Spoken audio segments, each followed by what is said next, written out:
मेरे प्रियो, बाइबल में ऐसा कहीं नहीं लिखा है किसी चंगाई पाने वाले के लिए, किसी आशीष पाने वाले के लिए, कि उसके लिए स्वर्ग में बड़ा आनंद मनाया जाता हो। लेकिन बाइबल में ऐसा जरूर लिखा है, एक पापी के लिए जब इस धरती पे वो अपने पापों से पश्चाताप करता है और अपने पापों से मन फिराता है, तो उसके लिए स्वर्ग में परमेश्वर के स्वर्गदूतों के सामने बड़ा आनंद मनाया जाता है। लूका का पुस्तक 15 अध्याय उसके 10 वचन में ऐसा लिखा है, यीशु मसीह ने कहा, मैं तुमसे कहता हूं कि इसी रीति से एक मन फिराने वाले पापी के विषय में परमेश्वर के स्वर्गदूतों के सामने आनंद होता है। जी हाँ मेरे प्रियो, परमेश्वर के स्वर्गदूतों के सामने एक बड़ा आनंद मनाया जाता है जब इस धरती पे एक पापी व्यक्ति अपने पापों से पश्चाताप करता है और पापों से मन फिरा के प्रभु यीशु के पीछे चलने के लिए जब वो निर्णय लेता है, तो उसके लिए स्वर्ग में बड़ा आनंद मनाया जाता है। हालेलुया। जी हाँ मेरे प्रियो, मैं एक घटना को रखना चाहता हूं आपके सामने। जब आप लूका का पुस्तक 15 अध्याय में आप जब पढ़ते हैं, तो आपको मिलेगा एक उराव पुत्र के बारे में कि किस प्रकार से उसने अपने पिता से अपने सारे संपत्ति का हिस्सा लेकर के वो चला जाता है। अपने सारे संपत्ति का हिस्सा लेकर के वो चला जाता है और उस पैसे को, उस धन संपत्ति को अपने भोग विलास में उसने उड़ा दिया। और सब कुछ जब उसका बर्बाद हो गया, सब कुछ उसका खत्म हो गया, कई सारे गलत कामों में उसने अपने पैसे को, अपनी धन संपत्ति को उसने उड़ा दिया। नशा करने में, लड़कीबाजी में और भी कई सारे गलत कामों में उसने अपने पैसे को उड़ा दिया।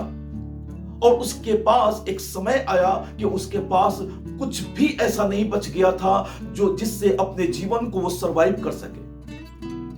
उसके बाद उसको कई सारे कष्टों का सामना करना पड़ा, उसको सूअरों का खाना खाना पड़ा, लेकिन उसने अपने मन में निर्णय किया कि मैं अपने पिता के पास चला जाऊंगा। मेरा पिता बहुत दयालु है। जब मैं अपने पिता के घर में था, मेरे पिता ने हर तरह की मेरे लिए हर सुविधाएं मेरे पिता ने मुझे दी थी। लेकिन मैं जानता हूं अपने पिता के मन को, जब मैं उसके पास चला जाऊंगा और मैं उससे माफी मांगूंगा, तो मेरा पिता मुझे फिर से अपने गले से लगा लेगा और मुझे अपने घर में रख लेगा। अगर वो नहीं भी रखे, उसने अपने मन में विचार किया, अगर मेरा पिता मुझे अपने घर में नहीं भी रखे, तो कोई ऐसा काम ही मैं उससे मांगूंगा, वो मुझे काम दे देगा, लेकिन मैं अपने पिता के पास रहूंगा।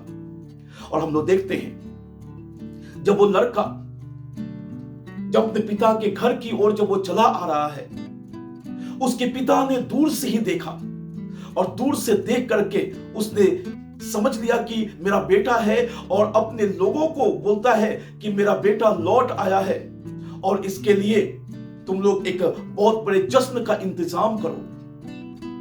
हम लोग देखते हैं मेरे प्रियो, किस प्रकार से उस बेटे के लिए जो अपने पापों से मन फिरा के, अपने गलत कामों से मन को फिरा करके जब वो अपने पिता के पास आया, तो पिता ने उसके लिए एक बहुत बड़े जश्न का इंतजाम किया।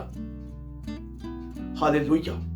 ठीक वैसे ही स्वर्ग में भी जब इस धरती पे कोई पापी अपने पापों से पश्चाताप करता है, अपने मन को फिराता है, तो उसके लिए स्वर्ग में बड़ा आनंद मनाया जाता है। लेकिन मैंने बाइबल को पढ़ा है, ऐसा कहीं भी मुझे नहीं मिला कि कोई जब चंगाई को पाता है, कोई आशीष पाता है, या तो दुष्ट आत्माओं के बंधन से छुड़ाया जाता है, तो स्वर्ग में उसके लिए बहुत बड़ा आनंद मनाया जाता हो, या वो श्रापों से आजाद किया जाता है तो स्वर्ग में बहुत बड़ा आनंद मनाया जाता हो। ऐसा मैंने कहीं बाइबल में नहीं पढ़ा है।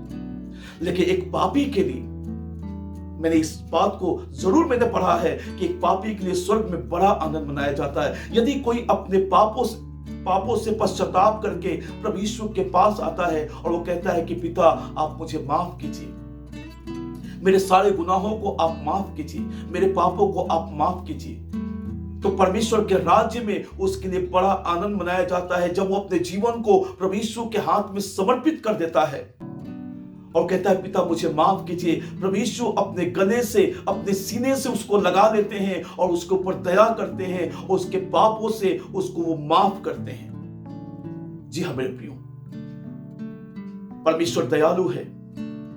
यदि कोई अपने पापों से पश्चाताप करके यीशु के पास आता है, वो परमेश्वर के दया को अपने जीवन में देखेगा और परमेश्वर के राज्य में वो शामिल हो जाएगा, परमेश्वर के उस अनंत जीवन में वो शामिल हो जाएगा, परमेश्वर के उस अनुग्रह को अपने जीवन में पाएगा।